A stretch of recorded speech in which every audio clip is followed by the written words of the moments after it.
Dhaka ক্যাপিটালসের theme song release করা হয়েছে। তো বেশি কথাবার্তা না বাড়াই, শাকিব খানের দল আবার শাকিব খানের গান বলে কথা, সরাসরি গানে চলে যাই।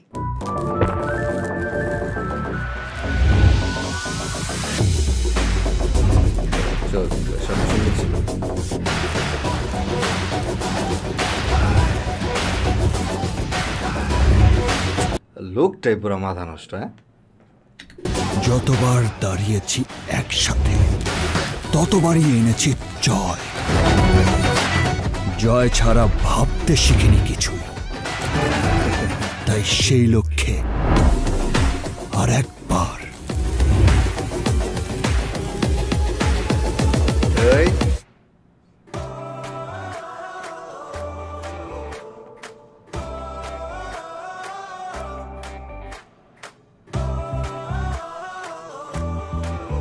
Okay, Mr. Siam. He's also a cricketer. যেখানে হাওয়াতে স্বপ্ন ওড়ে, ইচ্ছেগুলো ডানা মেলে যে শহরে, এই রঙে ওই ঢঙে মুখের ভিড়ে, মায়ার টানে আসি ফিরে ফিরে।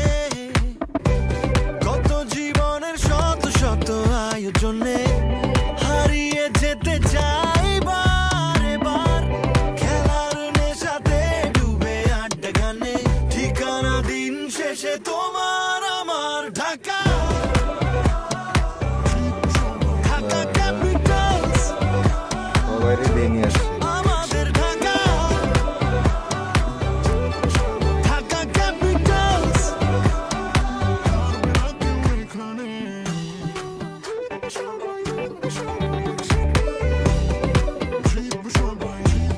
জার্সিটা সুন্দর হয়েছে।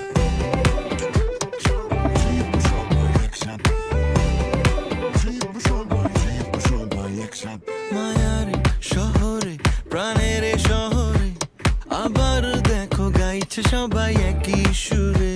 ঢাকায় থাকে তো এই হৃদয় জুড়ে, সুখে দুঃখে পরাজয় আর জয়ে। কত জীবনের শত শত আয়োজনে হারিয়ে যেতে চাই বারে বার, খেলার নেশাতে ডুবে আড্ডা গানে, ঠিকানা দিন শেষে তোমার আমার ঢাকা। ঢাকা ক্যাপিটালস আমাদের ঢাকা। ঢাকা ক্যাপিটালস গ্ল্যামারের অভাব নেই। ঢাকা। ঢাকা ক্যাপিটালস আমাদের Dhaka. Dhaka Capitals together we rise.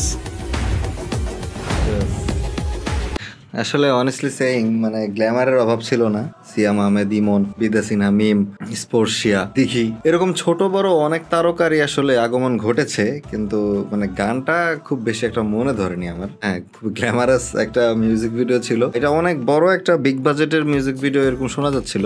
তো বিগ বাজেট তো হবেই, যেই পরিমাণ তারকার আগমন ঘটানো হয়েছে, তো অবভিয়াসলি বাজেট বেশি ছিল।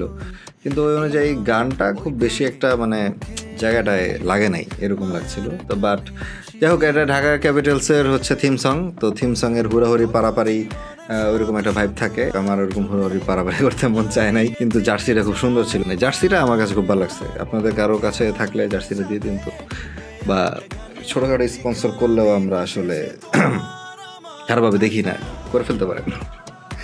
ওকে, এতটুকুই আসলে এই গান নিয়ে বলার। মানে শাকিব খান বলে কথা, actually he is the king of Bangla cinema industry. যারা মিউজিক ভিডিওটা বানাইছেন তারাও অ্যাকচুয়ালি বুঝেনি যে আসলে কাকে কোন জায়গাটায় ইউজ করা যায়। অবভিয়াসলি প্রথম দিকেই ওনার যেরকম ডায়লগ ডেলিভারিগুলো ছিল আর যে একটা ভাইব ছিল, দ্যাট ওয়াজ অসম। আবার শেষের দিকে মানে মানে গানটা ওইরকম একটা আমেজ আমার মধ্যে ক্রিয়েট করতে পারেনি, কিন্তু আবার শেষের দিকে যখন ওনার আবার একটা ডায়লগ চলে আসে এবং জার্সি নিয়ে প্লেয়ারদের সাথে ওনার একটা আগমন লাভ করেন, দ্যাট ওয়াজ অ্যাকচুয়ালি মানে থ্রটলিং। ওকে, দেখা যাক খেলার মাঠে। এখন সিনেমা জগতে তো শাকিব খানের কোনো মানে অদ্বিতীয় কোনো অংশ নেই। তো যাই হোক, এখন বিষয়টা হচ্ছে যে খেলার মাঠে দেখি আমাদের শাকিব খানের হাতে ওই মানে মালিক হিসেবে কাপটা উঠে কিনা। বিদায় নিচ্ছি। বিদায় নেওয়ার আগে বলতে চাই যে গানটা আপনাদের কাছে কেমন লেগেছিল একটু কমেন্ট করে জানান তো। আর আমার ভিডিওটা যদি ভালো লেগে থাকে তাহলে তো অবশ্যই শেয়ার করে দিবেন। আমাকে যারা নতুন দেখছেন তারা please hit the subscribe button. আমি জিনাম চৌধুরী।